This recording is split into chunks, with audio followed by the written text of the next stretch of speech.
Fake it till you make it is a saying we've all heard, but does it really work in the world of hip-hop? While staying true to yourself has always been the heartbeat of this culture, not every rapper's story is as real as it seems. We've seen legends like Jay-Z, 50 Cent, Tyler the Creator, Lil Durk, and Kendrick Lamar stay authentic throughout their careers. But let's be honest, not every artist is built the same way.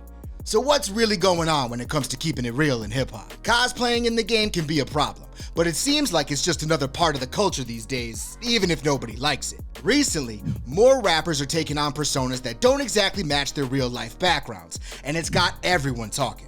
But what exactly does this mean for hip-hop? Well, cosplaying in hip-hop is when an artist raps about a life they don't live, adopts a persona that's not theirs, or even appropriates struggles they've never experienced. Sounds wild, right?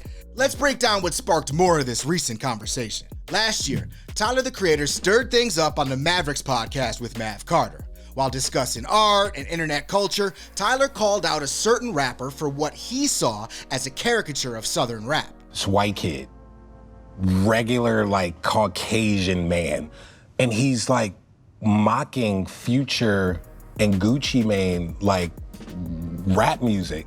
And people are like, this shit hard. It's not even satire. It's I'm just joking, I'm just mocking it. But I'm no, you can't do. And I hold rap music so close to my heart because this shit changed my life and everyone's life around me. And I'm a nerd about this shit. This is weird. Tyler didn't mention any names, but he was clearly referring to rising rapper Ian, who's been criticized by rap fans for mimicking the sounds of Southern rappers like Future. Ian, a clean-cut college-aged white rapper, stayed silent for months, but by March of this year, he addressed what Tyler said during a freestyle. In the lyrical Lemonade lunch break freestyle, Ian defended himself by claiming he's not a biter. Back then, I really loved our Future. I ain't never sat down trying to mock Future. I ain't want to show no disrespect, so I kept my mouth shut, and that's not human. Damn, would have been a dumbass thing to do. But it doesn't stop there. Enter LiAngelo Ball, aka Jello, a basketball player turned rapper whose song Tweaker earned him a Def Jam record deal this year. During his performance of an unreleased song at Rolling Loud in March, Jello raised eyebrows with bars about life on the wrong side of the law.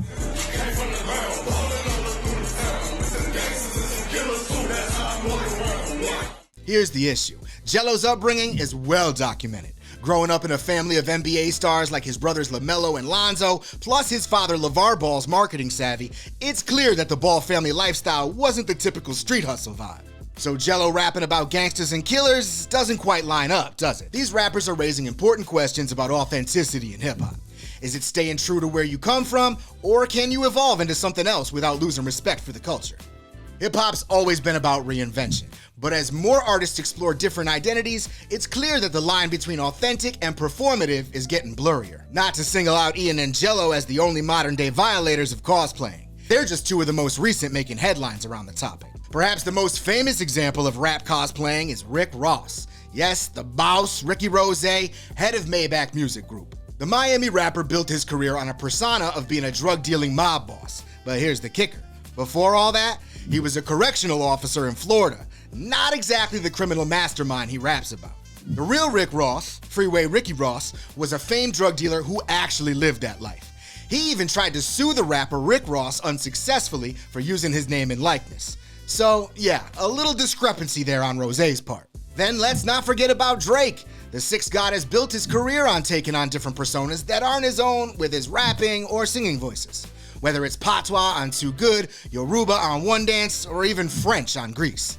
Drizzy's known for adopting accents and languages that aren't really his own, and while some call it cultural exploration, others think it's borderline appropriation. Now, it's not all bad. There's a difference between taking on a persona to tell a new story and ripping off another artist's identity. Wu-Tang Clan, for example, drew heavy inspiration from martial arts films and Japanese culture, turning those influences into their own unique brand of hip-hop.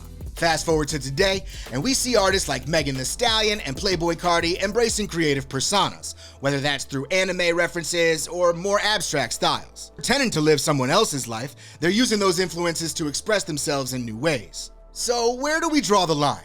Cosplaying in hip-hop isn't anything new, but as the culture evolves, is it just a harmless trend, or does it hurt the authenticity of the genre? Let us know in the comments below. Is cosplaying in hip-hop a problem, or is it just part of the ever-changing landscape of the culture?